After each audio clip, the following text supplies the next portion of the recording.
I met Emma on a rainy evening in the city, the kind of night where people rush from one place to another, dodging puddles and cursing the weather. I was at a bookstore, of all places, trying to kill time before meeting a friend for dinner. I wasn't looking for anything in particular, just wandering through the aisles, running my fingers over the spines of books I'd probably never read. That's when I saw her. She was standing in the fiction section, flipping through a novel with an intense focus, her eyebrows furrowed like she was solving a mystery. I must have stared a little too long because she suddenly looked up and caught me. Instead of looking away, she smirked. "You know it's rude to stare, right?" she said, closing the book and tucking it under her arm. Caught off guard, I chuckled. "I was just trying to figure out if you were actually reading or just pretending to look busy." She laughed, this soft, effortless sound that I'd later come to love. We started talking right there between the bookshelves, about literature, about the rain outside, about how neither of us actually had a plan that evening. She was easy to talk to in a way that felt rare. Before I even realized what I was doing, I asked if she wanted to grab coffee. That night turned into our first date.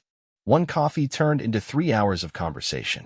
She told me she worked as a graphic designer and had a habit of starting books but never finishing them. I told her I worked in finance and had a habit of overanalyzing everything.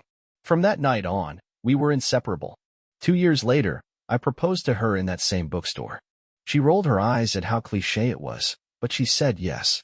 And just like that, my life became intertwined with hers, in a way that felt like it had always been meant to be. Marriage was never something I rushed into. I always believed it was a commitment that required careful thought, the kind of decision you don't take lightly. But with Emma, everything just felt right. We got married in a small ceremony with close friends and family, nothing too extravagant. She never cared for grand gestures or fairy tale weddings. She just wanted something simple, something that felt like us. Our first home was a modest 2-bedroom apartment in the city. It wasn't much, but it was ours. The floors creaked in certain spots, the kitchen was just big enough for one of us to cook at a time, and the water pressure in the shower was hit or miss. But we made it a home. Late-night conversations on the balcony, lazy Sunday mornings with coffee in bed, movie nights where we'd argue over what to watch but always settle on something we'd both seen 100 times before. It was the kind of life I had always imagined for myself. Emma had this way of making even the most mundane moments feel special. She'd leave little notes for me around the house, on the fridge, in my work bag, sometimes even scribbled on the mirror after a hot shower. Nothing overly sentimental, just small reminders that she was thinking of me. I'd find things like "Don't forget to eat lunch today," or "Let's get ice cream after work." It was those little things that made our life together feel effortless, like we had created our own rhythm that no one else could quite understand. We both had our routines. I worked long hours in finance, often bringing home spreadsheets and reports that I'd pour overlaid into the night. Emma, a graphic designer, worked from home most days, her desk cluttered with sketches, color palettes, and half-finished designs. Despite our different schedules, we always made time for each other. Dinner together was non-negotiable, even if it was just takeout on the couch. Of course, like any couple, we had our share of disagreements. Emma was impulsive. I was calculated. She'd want to book a spontaneous weekend trip, and I'd hesitate, thinking about budgets and schedules. I'd insist on planning every detail of our vacations, and she'd roll her eyes, saying, "Where's the fun in that?" But no matter how much we bickered, we always found a way back to each other. That's just how we were. Looking back, those years felt like the definition of happiness, simple, steady, and full of love. If someone had asked me back then what my future looked like, I'd have said this: a life with Emma, growing together, side by side. As the years passed, our life together became a quiet kind of wonderful. We upgraded from that small apartment to a cozy house in the suburbs, nothing too fancy, but it had a backyard big enough for summer barbecues and a spare room we turned into a shared office space. We weren't rich, but we were comfortable. We had everything we needed: each other, steady jobs, and a home that felt warm and lived in. Emma flourished in her career as a graphic designer, picking up freelance work that let her be creative on her own terms. I continued working in finance, climbing the corporate ladder with long hours and high-pressure deadlines. I won't lie, work kept me busy, sometimes too busy. But Emma understood. She always did. When I came home late, exhausted and drained, she'd be waiting with takeout and a bottle of wine, ready to listen as I vented about office politics and impossible clients. We had our traditions. Friday nights were for pizza and whatever TV series we were binge-watching. Sunday mornings were slow, coffee on the porch, newspapers we barely read, and breakfast that sometimes turned into lunch. We traveled when we could, though I was always the planner, and she was always the one who wanted to throw the itinerary out the window. "Let's just explore," she'd say, tugging me away from my neatly scheduled list of things to see. People used to tell us we were the kind of couple others envied. We just fit together. There were never any big dramatics, no explosive fights or lingering resentments. We understood each other. I knew how she liked her coffee, how she hummed when she was lost in thought, how she'd squeeze my hand 3 times, our little unspoken "I love you," when we sat next to each other in the car. She knew how I hated surprises but loved small, thoughtful gestures. She knew the way my mind worked, how I'd overanalyze everything, and she loved me anyway. Of course, life wasn't always perfect. We had our share of stress, family obligations, work struggles, the occasional argument that would leave us giving each other the silent treatment for a few hours. But we always worked through it. We were partners, best friends before anything else. If someone had asked me back then how I felt about my life, I would have said I was lucky. I had a wife I adored, a career I had worked hard for, and a future that felt secure. At least, that's what I thought. I don't know exactly when I started feeling like something was off. Maybe it wasn't a single moment but a series of little things that, on their own, meant nothing, but together, they started forming a picture I didn't want to see. At first, I blamed it on stress. Work had been demanding, and Emma had been busy with new clients. We were both exhausted, sometimes barely crossing paths except for quick goodnight kisses and passing conversations over breakfast. But even then, something didn't feel right. It started with the phone. Emma had never been the type to guard her phone like a secret, but lately, it never left her side. If I walked into the room while she was texting, she'd tilt the screen away just slightly, small enough to seem unintentional, but enough to make my stomach twist. When I jokingly asked who she was always messaging, she'd shrug it off. "Just work stuff," she'd say. Then there were the late nights. She'd always done freelance work, but lately, her urgent deadlines had become more frequent. She started staying out later, claiming to be meeting clients at coffee shops or attending networking events. I wanted to believe her. I really did, but it wasn't like her. She had always preferred working from home, curled up with her laptop on the couch. I tried not to overthink it. I told myself I was being paranoid. Relationships change over time, people get comfortable, routines shift, right? That's what I kept repeating in my head. But then, the excuses started. One night, I suggested we go out for dinner, just the 2 of us, like old times. She hesitated. I saw it on her face before she even spoke. "I have a meeting," she said quickly. "It's a last-minute thing." That was when the first real wave of doubt hit me. "A meeting?" I asked. "At 8 o'clock at night?" She sighed, already irritated, like I was being unreasonable. "It's just work, okay? Not everything is some big conspiracy, you know." Her defensiveness caught me off guard. I hadn't accused her of anything. I had just asked a question. But now my brain was on high alert. I started paying closer attention. Not in an obsessive way, at least, that's what I told myself, but just noticing things. Like how she started dressing differently, putting more effort into her outfits even when she was supposedly just meeting clients. How she started showering as soon as she got home, even though she never used to care about that before. The worst part? The way she started pulling away. I could feel it. She wasn't as affectionate, her laughter seemed forced, and our conversations felt surface level. Like she was there, but her mind was somewhere else. Somewhere I wasn't allowed to go. I didn't want to believe it. I didn't want to be that guy, the paranoid husband who sees betrayal in every shadow. But the doubt was growing, clawing at the back of my mind. And deep down, I knew something was wrong. Once the thought took root, I couldn't shake it. It was like a splinter buried deep in my skin, small, almost invisible, but impossible to ignore. I kept telling myself I was overthinking things, that I was being irrational. But at the same time, I couldn't stop noticing the signs. Emma had always been an open book. She used to tell me everything, small stories from her day, frustrations with clients, funny things she saw online. Now, conversations felt rehearsed, like she was choosing her words carefully. When I asked how her day was, I'd get vague, one-sentence responses. "Oh, just the usual." Or "busy, but nothing exciting." But there were exciting things. She was smiling more when she thought I wasn't looking, distracted by something on her phone. She started spending more time out of the house, not just for work, but for errands. Errands that suddenly took hours. One night, she came home late again. I had been waiting, pretending to be half asleep on the couch, but when I heard her come in, I kept my eyes open just enough to watch. She stepped inside, phone in hand, texting someone. She was smiling. That kind of soft, private smile that wasn't meant for me. I sat up, making my presence known. She jumped slightly, like she hadn't expected me to still be awake. "Hey," I said, my voice groggy. "You're back late." She quickly put her phone away. "Yeah, sorry. Work stuff ran over." I looked at her, really looked at her. She wasn't dressed like someone who had spent the last few hours sitting at a coffee shop with a client.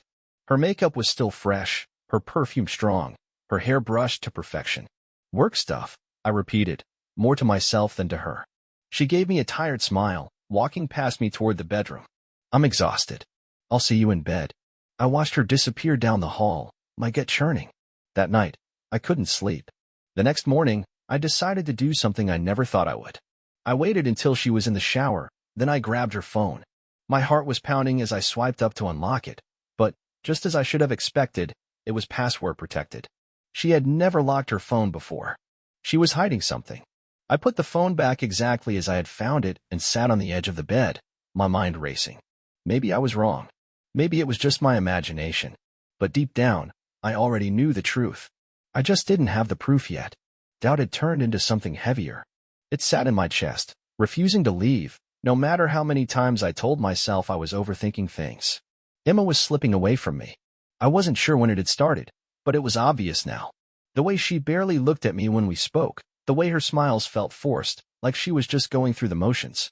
We had always been able to talk about anything, but now, our conversations felt shallow, like she was keeping me at a distance. I tried to ignore it. I told myself people go through phases, that maybe she was stressed, that maybe I was imagining things. But then, there were the little things. Her schedule was changing. She had never been a morning person, yet now she was suddenly leaving earlier than usual, saying she had a new client who only had time for early meetings. At night, she was staying out later, claiming she was too busy to come home right away. Her excuses made sense. Or at least, they almost did. Then there was her phone. Emma had never been glued to her phone before. She'd leave it lying around, sometimes forgetting where she put it. But now, it was always with her. She would angle the screen away from me when she texted, and when I entered the room, she'd quickly switch apps or tuck it into her pocket. I told myself not to snoop. That wasn't who I was. But the more I ignored it, the worse it got. One evening, as we sat on the couch watching TV, her phone lit up. She glanced at it, then immediately flipped it face down. I caught a glimpse of the notification, just a first initial, no full name. "Who's that?" I asked casually. She hesitated, just for a fraction of a second. "Just a coworker." "Which one?" She shifted in her seat. "You don't know them." That was new. Emma had worked with the same team for years. I knew all their names, had met most of them. But before I could push further, she stood up. "I'm exhausted," she said, stretching. "I think I'll head to bed early." She kissed me on the cheek, a quick, distant gesture, and disappeared down the hall. I sat there, staring at her phone on the coffee table. A week ago, I wouldn't have even thought about touching it. But now, my gut was telling me something wasn't right. I reached for it. My fingers hovered over the screen. Then I stopped. I couldn't do it. Because if I went looking for answers, I might find them. And I wasn't ready for that. Not yet. Instead, I sat back and stared at the ceiling, my heart pounding. Something was wrong. I just didn't know what. Not yet. The tension had become unbearable. Every day, I felt like I was standing at the edge of a cliff, staring into the unknown, waiting for something, anything to confirm or deny the nagging feeling in my gut. But no matter how much I watched, listened, and pieced things together, I still didn't have an answer. Emma had become a stranger in our own home. She was distracted, absent-minded, always somewhere else, even when she was sitting right next to me. Some nights, I would wake up and reach for her, only to realize she wasn't in bed. I'd find her in the living room, curled up on the couch, scrolling through her phone with a look on her face I couldn't read. When I asked what was wrong, she'd just shake her head. "Just can't sleep." I wanted to believe her, but belief was slipping through my fingers. And then, everything changed. It was a Saturday afternoon. Emma had gone out for the day, something about brunch with friends, though she had been vague about the details. I had no plans, so I stayed home, doing little things around the house to keep my mind occupied. I wasn't expecting anyone. So when the doorbell rang, I frowned. I walked to the door, wiped my hands on a dish towel, and pulled it open. There was a man standing there. Mid-30s, fit, well-dressed. He had an easy confidence about him, like someone who had been here before. For a second, we just stared at each other. Then he frowned. His entire expression shifted, confusion, and then something else. He stopped. His mouth closed, then opened again. He cleared his throat. Is Emma home? I stared at him, my stomach twisting into knots. Who are you? I asked. His eyes flickered, just for a second. He had expected her to answer. Not me. There was a pause, just long enough for the silence to stretch between us. Then he swallowed. Forced a small, polite smile. I'm a friend. A friend. My fingers tightened on the edge of the door. I didn't know who this man was, but I knew in that instant that he wasn't just a friend. Something inside me cracked. I took a slow step forward, my voice even. A friend? Huh. His jaw tightened. I saw it now. The recognition in his eyes. The realization. The way he glanced at me, at the house behind me, as if suddenly understanding the full weight of his mistake. Emma never told him about me. And just like that, the whole world shifted. The man's expression changed, the confidence in his stance faltering as he glanced toward the street, as if considering turning around and leaving. I could see the wheels turning in his head, the calculations running behind his eyes. He had come here expecting something entirely different. He had come here expecting her. I folded my arms across my chest, leaning against the door frame. I'll ask again. Who are you? He hesitated, shifting on his feet. Then, finally, he let out a breath and ran a hand through his hair. Look, man. I think there's been a misunderstanding. I let out a dry laugh. Oh, I highly doubt that. He didn't respond right away, and for the first time, I noticed the way his hands tensed at his sides, the way his shoulders squared like he was preparing for something. He had the look of someone who had walked into the wrong room at the worst possible time, realizing too late that there was no easy way out. And that's when I knew. This wasn't just suspicion anymore. It wasn't paranoia or overthinking. This was real. This was happening. Let me guess, I said, my voice calmer than I felt. You thought Emma lived alone, didn't you? His face twitched. Just a flicker of something: guilt, shock, maybe even anger at himself for being caught so off guard. I stepped aside and motioned toward the house. Go ahead. Come in. We've got a lot to talk about. For a second, I thought he might run. But then, slowly, he nodded and stepped inside. The door clicked shut behind us, sealing the moment in place. Everything was about to come crashing down. The moment the door shut behind us, the air in the room changed. The man, her man, stood there, his hands shoved into his pockets, shifting uncomfortably as he took in his surroundings. I watched as his eyes moved around the space, scanning the living room, the photos on the wall, the little details that told a very different story from the one he had been led to believe. I could see it in his face, the slow, painful realization that he had been played just as much as I had. I took a deep breath, keeping my voice steady. Start talking. He hesitated, his jaw tightening.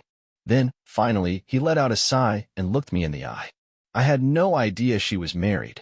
The words hit me like a punch to the gut, even though I had already suspected as much. He wasn't lying. I could see it. The genuine confusion when he had seen me, the way his confidence had crumbled the second I answered the door instead of her.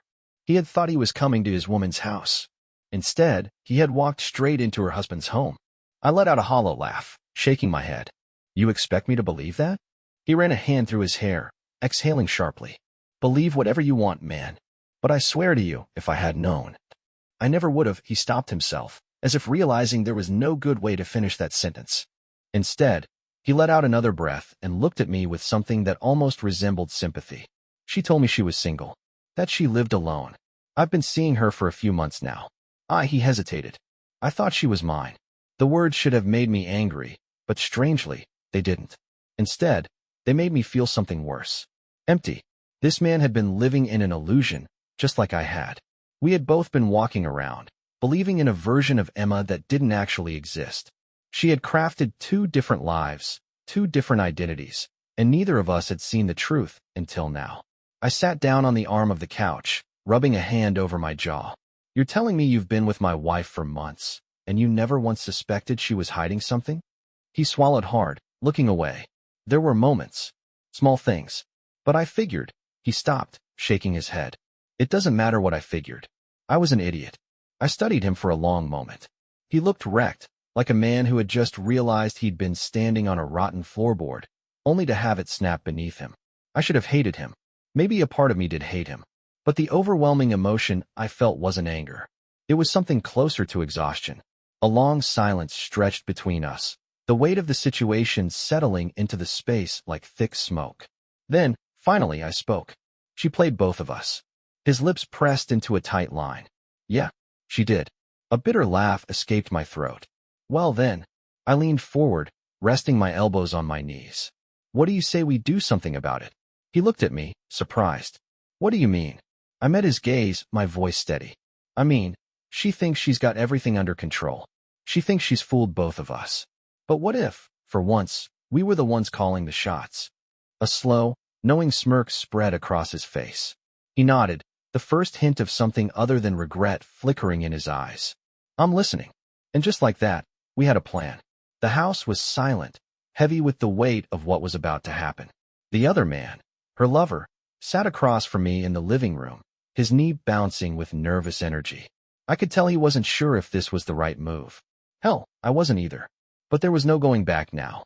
We had talked it over, deciding on the only course of action that felt right. We weren't going to scream. We weren't going to beg for answers. We weren't going to let her spin another web of lies. We were going to wait for her, look her in the eye, and watch her world collapse as she realized she had been caught.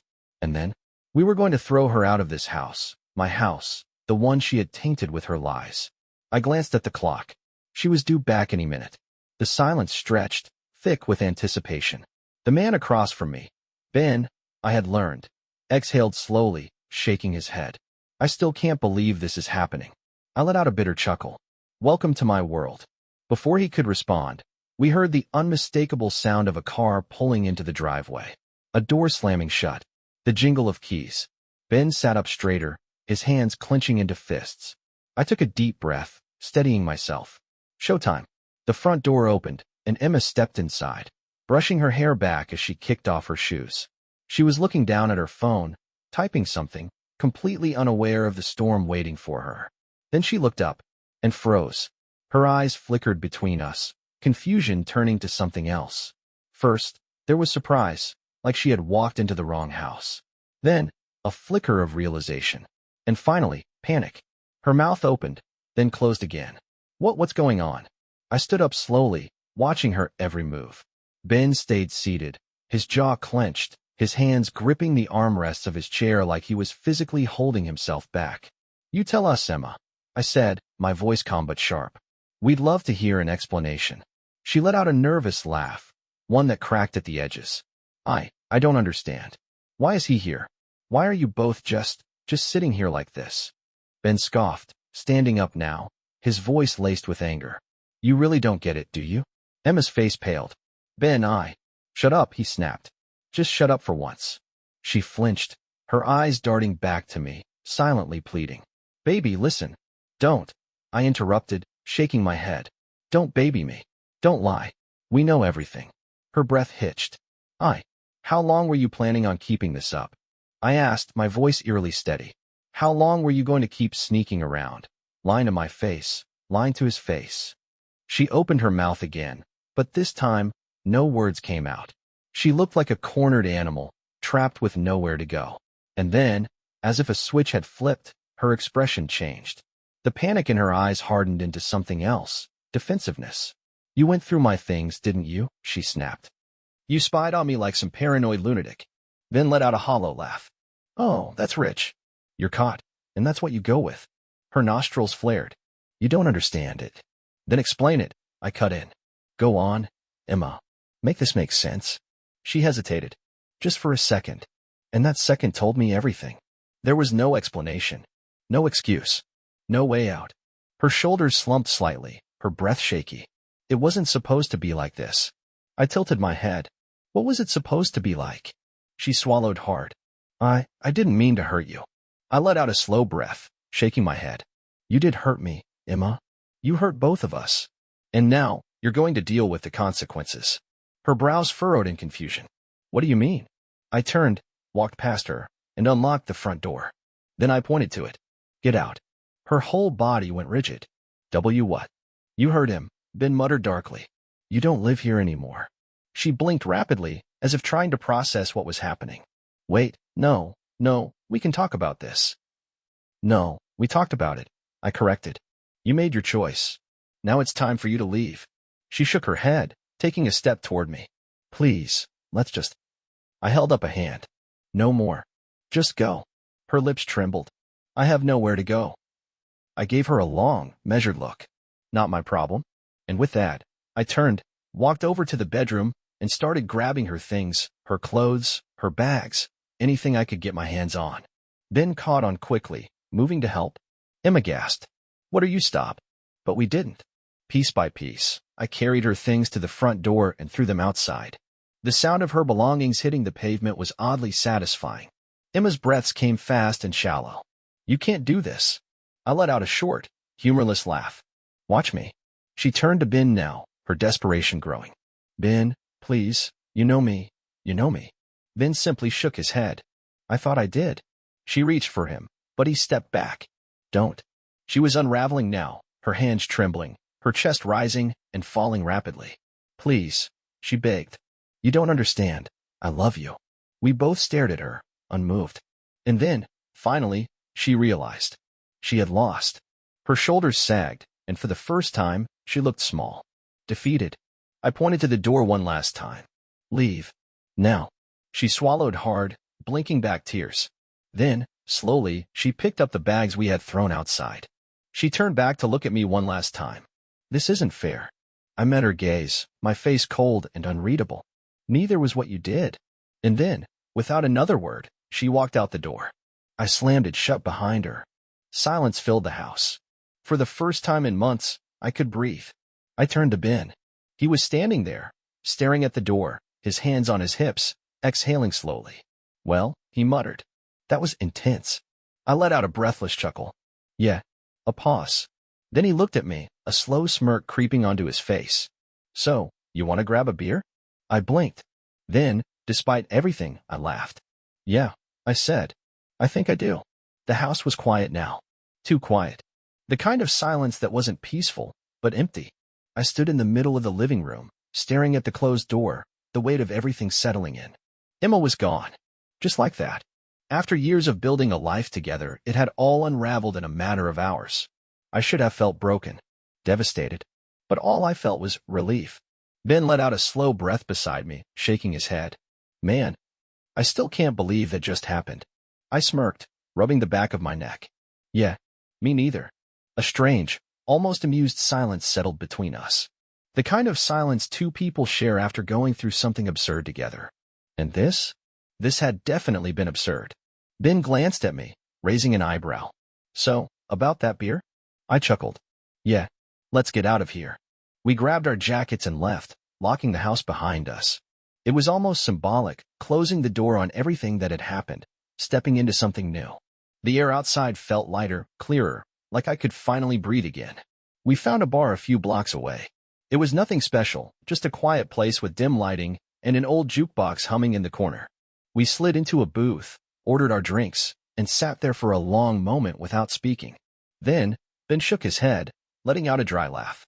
I mean, seriously, what the hell was that? I grinned, shaking my head. I have no idea, man. And just like that, the tension cracked. The heaviness, the anger, the frustration, it all loosened its grip. And for the first time in what felt like forever, I laughed. A real, genuine laugh. Ben chuckled, running a hand through his hair. I gotta say, though, that was kind of satisfying. I took a sip of my beer, nodding. Yeah, it was. We sat there for hours, talking not just about Emma, but about life, work, everything. He told me about his job, how he had just started training for a marathon, how he had been planning a trip to Italy before all of this happened. I told him about my own plans, the ones I had put on hold for her. At some point, the conversation shifted into something else. Something lighter. You know, Ben said, swirling the last of his beer in his glass, we make a weird team. I smirked. Yeah, but it works. He raised his glass. To new beginnings? I clinked mine against his. To new beginnings. And just like that, something unexpected happened. A strange friendship was born, not out of bitterness or anger, but out of the simple understanding that we had both been played by the same woman. We had both walked through the same fire. And somehow, we had come out the other side. That night, I went home alone. The house still felt empty, but this time, it didn't feel lonely. It felt like a fresh start. I grabbed a garbage bag and started cleaning, throwing out everything that reminded me of her. The little notes she used to leave, the half-empty bottle of her favorite perfume, the framed pictures of us smiling like we had it all figured out. By the time I was done, the house felt different. Lighter. I stood there, looking around, and for the first time in a long time, I smiled. Tomorrow, I would start over. And this time, I'd do it for me. A week had passed since Emma walked out of my life, and every morning since then, I woke up feeling a little lighter. The first few days were strange. There were moments when I would hear a sound in the house and instinctively think it was her, only to remember she wasn't here anymore. The bed felt bigger, the silence at night deeper. But instead of sadness, all I felt was relief. I had expected to feel lost, maybe even broken. Instead, I felt like I had been given a second chance. A reset. The weight I had been carrying for months, the doubt, the suspicion, the slow unraveling of my marriage, was finally gone.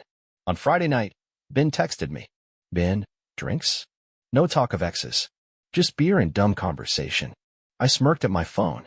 It was strange how quickly we had gone from strangers to friends, but there was something about surviving the same disaster that created a bond. And honestly, I didn't mind. Me. Sounds like a plan.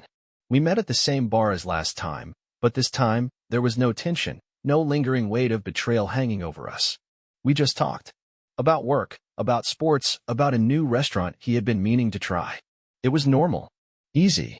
It felt good. At some point in the night, a woman came over to our table, tall, brunette, confident. She leaned against the booth, giving me a curious smile. You look familiar, she said. Have we met before? I chuckled, shaking my head. Not that I remember. Ben smirked, nudging my arm. Guess you just have one of those faces. She raised an eyebrow, clearly not convinced. Well, in that case, I'm Mia. I hesitated for half a second, then shook her hand. Nice to meet you, Mia.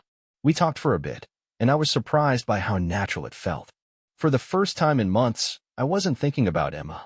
I wasn't second-guessing myself, wasn't carrying the weight of a broken marriage on my shoulders. I was just here, in the moment. By the end of the night, Mia handed me her number with a playful smile. Call me sometime, she said before walking away. I stared at the number in my hand, feeling something I hadn't in a long time, possibility. Ben clinked his beer against mine. To new beginnings, he said, repeating the words from last time. I smiled. To new beginnings. And just like that, life moved forward. The past was behind me, and for the first time in a long time, the future looked bright.